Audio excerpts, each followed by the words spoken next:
Nous avons vu dans les 2 précédents épisodes comment, avec l'aide de Rome, Hérode s'est propulsé au pouvoir en Judée et comment il a réussi à éliminer tous ceux qui lui barraient la route de son pouvoir.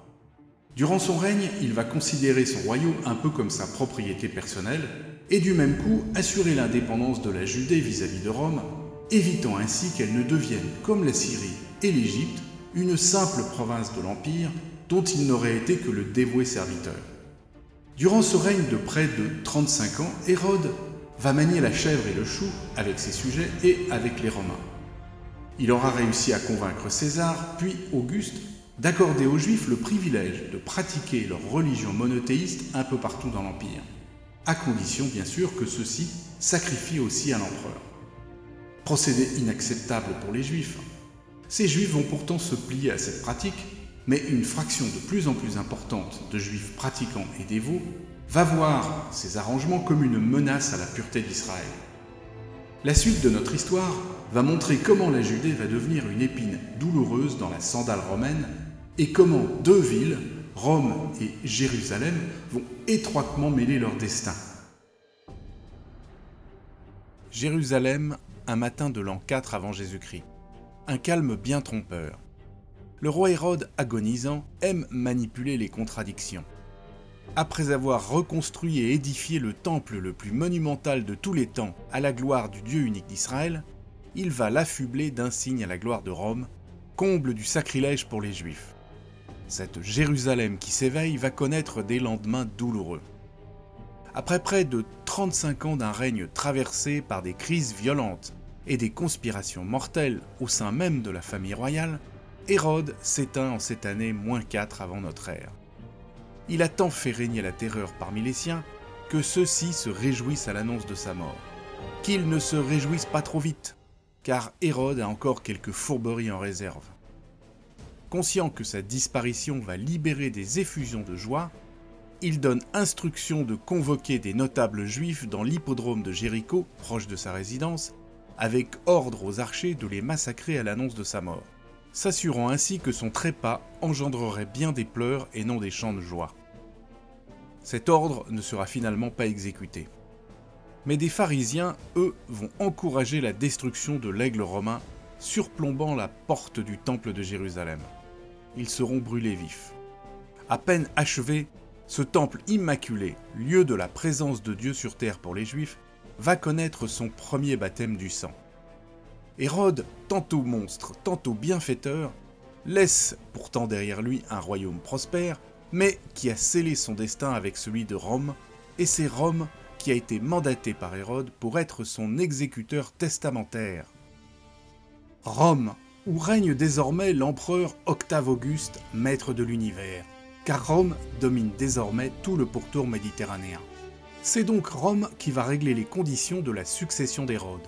3 prétendants sont sur les rangs, les 2 fils qu'Hérode avait eus avec la Samaritaine Maltacée, Archélaüs et Antipas. Et le fils qu'il eut avec une Cléopâtre, pas la reine d'Égypte bien sûr, un certain Philippe. En réalité, ils connaissent tous le contenu du testament d'Hérode. Archélaüs s'est déjà paré du titre de roi. Comme dans tous les décès, tout le monde a rendez-vous chez le notaire pour la succession. Dans ce cas, le notaire, c'est Auguste. Antipas et Philippe viennent à Rome tenter de persuader Auguste qu'Archélaos n'est pas digne de régner. Alors que les 3 fils d'Hérode sont à Rome, Jérusalem bascule dans le chaos et va connaître un printemps sanglant. Une révolte éclate au temple lors de la fête de Pâques en faveur des pharisiens qui ont été condamnés pour avoir détruit l'aigle de Rome. La seconde révolte aura lieu quelques mois plus tard lors de la fête de la Pentecôte. Là, c'est la présence dans l'enceinte du temple de soldats romains qui provoque l'hystérie des Juifs. Pour rétablir l'ordre, les Romains vont importer l'un de leurs passe-temps favoris, la crucifixion de masse, et ainsi clouer au bois près de 2000 révoltés. Ces révoltes vont donner du grain à moudre aux différents camps qui s'affrontent à Rome, dans le cénacle d'Auguste, pour obtenir la validation ou l'annulation de la succession d'Hérode. Le camp des anti-Archélaos met en avant le risque de voir le royaume tomber dans le chaos, alors que les pro-Archélaos justifient les démonstrations de force comme preuve qu'Archélaos saura mater les ennemis de Rome. Un troisième camp, issu des milieux pharisiens et de la diaspora juive, s'agite pour pousser Auguste à abolir la royauté en Judée et permettre à Rome d'y venir rétablir l'ordre. Auguste divisera finalement le royaume d'Hérode en 3 tétrarchies et se réserve le droit de confirmer Archélaos à la tête du royaume que s'il s'en montre digne. Le grand royaume qu'Hérode avait réussi à constituer se retrouve donc ainsi partagé entre 3 de ses fils. Archélaos sera tétrarque de Judée, ses frères Antipas et Philippe seront tétrarques provinciaux. Mais l'ombre de Rome plane désormais sur la Judée et Archélaos va faillir sur tous les points. Déjà au moment de la succession, une délégation de notables juifs avait réclamé à l'empereur Auguste de débarrasser la Judée de sa royauté décadente. En l'espace d'une décennie, Archélaos va faire l'unanimité contre lui. Et les Judéens vont faire un lobbying de plus en plus insistant à Rome pour convaincre l'empereur de les débarrasser d'Archélaos. Ce dernier sera finalement destitué en l'an 6 et envoyé en exil en Gaule. La Judée devient alors une province annexée à la Syrie sous administration romaine. Ainsi eut lieu en l'an 6 de notre ère le fameux recensement ordonné par Auguste et décrit par l'évangéliste Luc.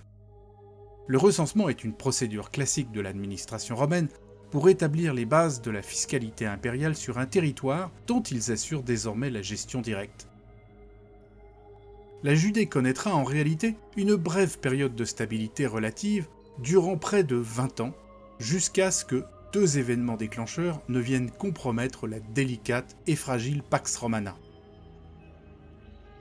Ces 2 événements seront d'abord l'arrivée en l'an 26 du procurateur Ponce Pilate.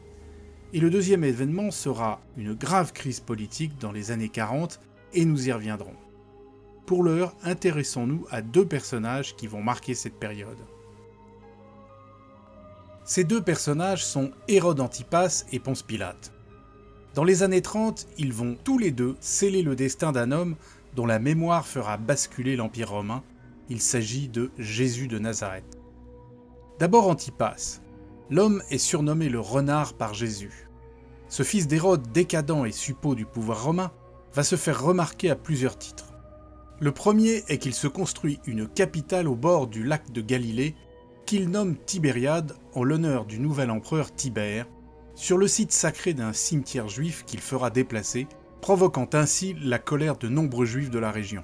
Le deuxième épisode, plus largement commenté dans les évangiles, concerne sa scandaleuse relation avec Hérodiade, la femme de son demi-frère Hérode Philippe, un autre fils qu'avait eu Hérode le Grand. Cette relation adultère fut dénoncée par le prédicateur charismatique Jean le Baptiste. Enfin Antipas, du fait de ses frasques avec Hérodiade, va s'attirer les foudres du roi nabatéen car il répudie sa première épouse, fille du roi de Pétra, et provoque un nouveau conflit arabo-juif. Antipas sortira perdant de cette guerre. Il sera finalement destitué par l'empereur Caligula en l'an 39 et sera exilé en Gaule.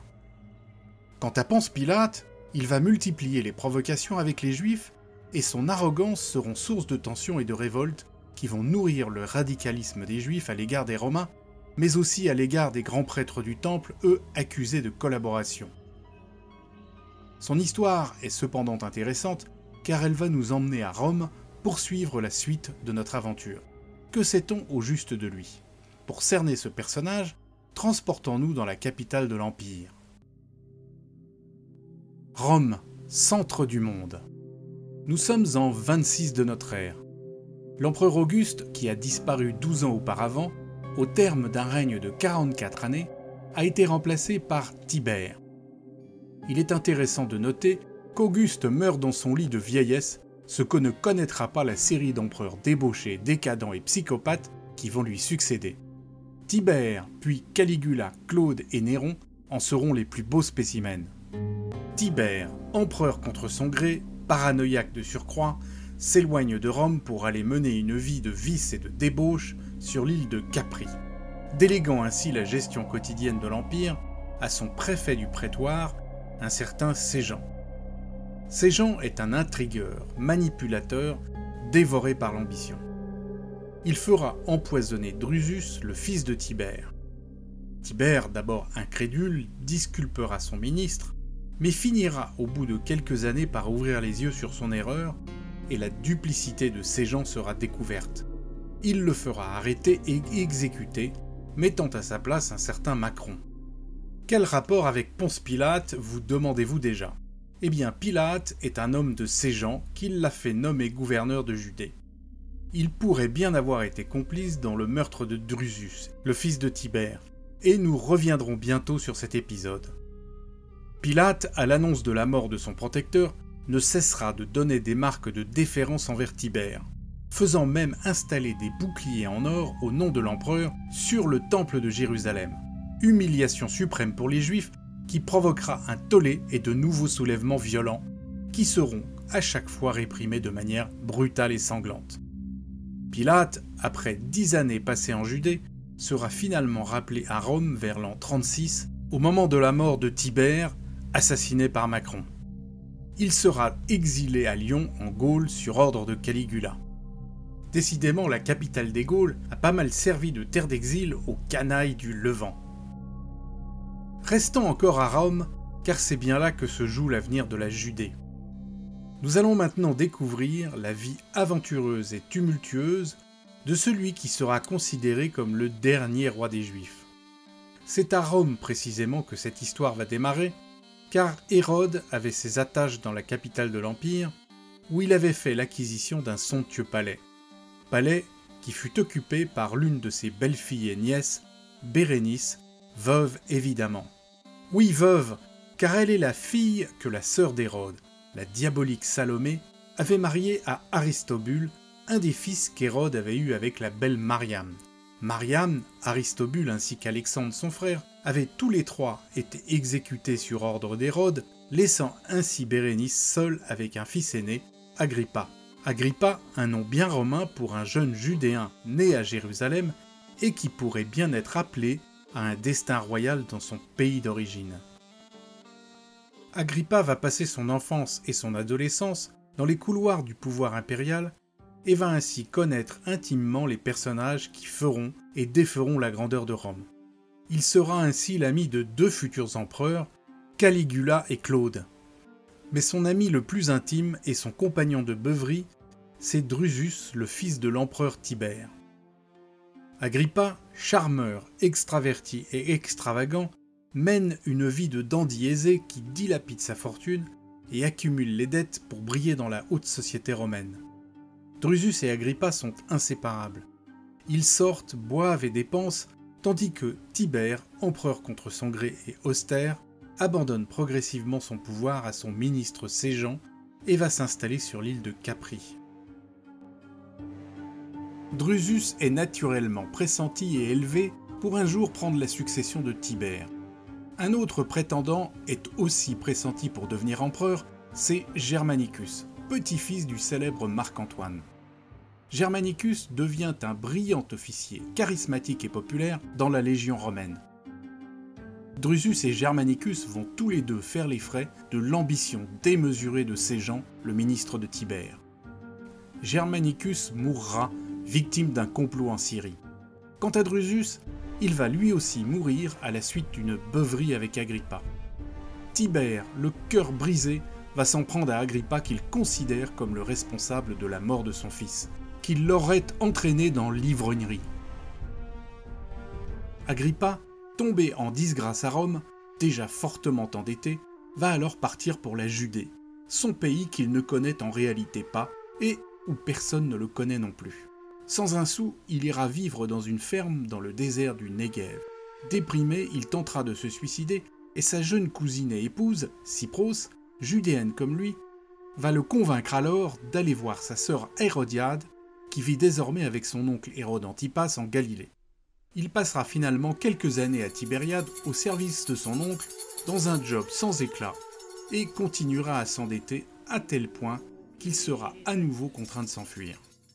Il ira en Égypte où il réussira grâce à ses relations à Rome à entrer en contact avec un puissant marchand juif ami de la famille impériale. Il va séjourner quelque temps à Alexandrie, le temps de convaincre Caius Alexandre, une des plus grandes fortunes d'Alexandrie, et frère d'un des plus grands philosophes juifs hellénisés de son époque, Philon d'Alexandrie, dont les œuvres vont imprégner les pères de la jeune Église chrétienne, tels Origène, Irénée ou encore Eusèbe de Césarée. Cette rencontre avec Philon sera décisive et révélatrice pour Agrippa, qui va ainsi approfondir sa connaissance à la fois de la Bible, la religion de son peuple, et de la philosophie grecque. Caius Alexandre et Philon voient en Agrippa celui qui sauvera le royaume d'Israël. En l'an 31, Tibère réalise qu'il s'est fait duper par son ministre Séjan. Il le fait arrêter puis exécuter. Il apprend du même coup que la mort de son fils Drusus avait en réalité été causée par un empoisonnement progressif orchestré par Séjan, laissant croire à son décès pour cause d'alcoolisme. Revenu en grâce à Rome, Agrippa y retourne en l'an 35, bien décidé à faire valoir ses droits de succession sur la Judée auprès de Tibère. Tibère le reçoit et lui confie la mission de veiller sur son petit-fils et potentiel successeur, Gémellus. Mais très vite, Agrippa va reprendre ses habitudes de débauche et de mauvaise fréquentation. Agrippa va surtout se trouver un nouveau compagnon de beuverie, Caligula, fils de Germanicus. Un jeune homme gâté, dissolu comme lui, mais bénéficiant de l'aura glorieuse de son père assassiné. Si Gémellus disparaît, c'est Caligula qui deviendrait empereur. Agrippa va commettre une indiscrétion en souhaitant à haute voix la mort de Tibère. Indiscrétion qui sera rapportée à Tibère et lui vaudra d'être jeté au cachot.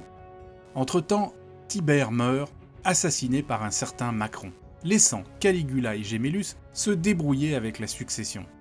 Caligula va pousser Gémellus au suicide et deviendra empereur en l'an 37. Agrippa, libéré, voit son heure de gloire arriver avec son ami Caligula au pouvoir. Fini les problèmes d'argent et les galères. D'ailleurs, et ça tombe bien, son oncle Philippe, tétrarque des provinces du nord de la Judée, meurt. Hérode Antipas et Hérodiade accourent alors à Rome, espérant ainsi récupérer à leur profit la tétrarchie vacante. Grave erreur, ils ne reverront plus jamais la Galilée. Caligula va les déposer et les envoyer en exil en Gaule. Agrippa voit ainsi son avenir sécurisé et la perspective de reconquérir le royaume de son grand-père Hérode. Il va cependant choisir de rester à Rome, choix qui sera salutaire pour les habitants de la Judée, car l'empereur Caligula, déjà bien atteint de démence, va commettre un acte sacrilège inouï envers le peuple juif. Caligula va sombrer dans la folie suite à un accident, probablement à cause d'un aphrodisiaque douteux qui le fera tomber dans le coma. De plus en plus instable, il entretiendra des relations incestueuses avec ses sœurs, et il nommera même son cheval comme consul de Rome. Lors d'une campagne contre la Bretagne, l'actuelle Angleterre, à laquelle Agrippa va participer, Caligula, coincé à Boulogne sur la côte gauloise à cause du mauvais temps, va donner ordre à ses soldats de ramasser des tonnes de coquillages qu'il ramènera en triomphe à Rome, paradant ainsi d'avoir vaincu Neptune, le dieu de la mer. Son règne avait pourtant bien commencé. Populaire, ramenant ordre, prospérité et espérance après le sinistre règne de Tibère, il va se poursuivre dans la décadence et dans l'indécence. Dans un accès d'insanité, Caligula va exiger que son effigie, représentée en Jupiter, soit vénérée comme un dieu dans tout l'Empire, y compris et surtout dans le Saint des Saints du Temple de Jérusalem. On se souvient que Pompée, déjà, avait osé pénétrer dans le Temple, mais sans y porter atteinte, et que Hérode et Ponce Pilate avaient fait poser des emblèmes romains sur les murs d'enceinte, mais jamais encore personne n'avait envisagé de violer ainsi le Saint des Saints, le lieu sacré de la présence de Yahvé, Dieu unique des Juifs. Pour éviter une explosion de violence et de colère parmi les Juifs en Judée, mais aussi partout dans l'Empire, Agrippa va plaider la cause de son peuple au cours d'un banquet orgiaque organisé par Caligula. D'abord menaçant envers son ami, qui soudain prend peur pour sa vie, Caligula se ravise et renonce publiquement à son projet de statue dans le temple de Jérusalem. En réalité, ce cyclotimique va revenir en secret sur sa décision et projeter d'aller en personne à Jérusalem installer son effigie. Son assassinat lors d'une représentation théâtrale peu de temps après mettra fin à ce projet insensé. Dans la confusion de cet assassinat, aucune disposition n'a été prise pour la succession de l'empereur. Agrippa, qui a assisté à la scène, connaît bien la famille impériale. Il va propulser Claude, le frère de Germanicus et oncle de Caligula, qui sera finalement reconnu comme empereur. Grâce à cela, Agrippa va récupérer la royauté d'Israël qu'il convoite tant. Il se voit accorder le royaume qui fut celui d'Hérode, son grand-père. Il est le dernier roi d'Israël, la terre du peuple juif. Revenu à Jérusalem, il va réconcilier la Judée avec la prospérité et la paix. Grâce à sa connaissance des rites juifs, il va recréer la concorde entre tous les mouvements du judaïsme, à l'exception d'un seul, la petite communauté des chrétiens. Car selon le livre des Actes des Apôtres, il sera celui qui autorisera l'exécution de l'apôtre Jacques, fils de Zébédée, et l'arrestation de l'apôtre Paul. Pourtant, durant son court règne de 3 ans, les Juifs et les non-Juifs du royaume vont retrouver une unité qu'ils n'avaient plus eue depuis 10 siècles, depuis le règne du roi David, décrit dans la Bible comme une sorte d'âge d'or. Ayant été très proche du pouvoir impérial, Agrippa sait que l'amitié des Romains peut être volatile et que son royaume peut faire l'objet d'une hégémonie brutale de Rome sur la région. Il va tenter de conclure une alliance secrète avec des royaumes de la région afin de constituer un contre-pouvoir capable de rivaliser militairement avec Rome. Cette alliance sera déjouée par le nouveau légat romain de Syrie, un certain Marsus, un ambitieux féroce, farouchement décidé à faire tomber Agrippa. Connaissant les relations qu'Agrippa entretenait avec l'empereur Claude, Marsus le fera empoisonner en 44 après Jésus-Christ, ouvrant ainsi une nouvelle ère de soulèvement et de répression musclée menée par Rome. Pendant les 25 ans qui suivirent, les tensions vont se succéder et creuser à nouveau l'écart entre les ethnies et les communautés religieuses dans tout le royaume. Agrippa II, fils d'Agrippa, est trop jeune pour régner et va devoir composer avec les autorités romaines. Il ne sera rien de plus qu'une marionnette à leur merci. Des faux prophètes vont émerger, entraînant la population dans des mouvements de protestation et de résistance de plus en plus violentes, comme la secte des Zélotes, ou encore les Sicaires qui assassinaient en plein jour juifs collaborateurs et romains. Le paroxysme fut atteint lorsque lors d'une fête de Pâques à Jérusalem, un soldat romain monta sur une muraille et montra ses fesses aux juifs. Des milliers de gens moururent dans des affrontements sanglants. 25 ans qui virent l'empereur Claude empoisonné par Agrippine, la mère de Néron, mettant ainsi son fils à la tête du plus puissant empire du monde. Néron, un nouveau personnage tourmenté et inquiétant qui laissa une marque funeste dans l'histoire de Rome. La petite secte des chrétiens, quant à elle, va se développer et se répandre jusqu'à Rome, où elle se retrouvera accusée du gigantesque incendie qui détruisit un tiers de la ville. La jeune communauté chrétienne de Rome fut martyrisée sur ordre de Néron. Martyr qui vaudra à Néron une place de choix dans le récit de l'Apocalypse de l'évangéliste Jean. Le fameux chiffre 666, ou chiffre de la bête, est en réalité un code le désignant. Pendant ce temps, protestations, massacres et crucifixions allaient prospérer en Judée jusqu'en novembre 66, où 600 hommes de la garnison romaine de Jérusalem vont se retrouver pris au piège par des mouvements de résistance juive bien décidés à reproduire l'épisode des Maccabées. Seulement Rome n'est pas un rival régional. Les Juifs vont alors connaître la déflagration de la puissance de Rome qui va s'abattre sur eux sans répit durant 7 ans.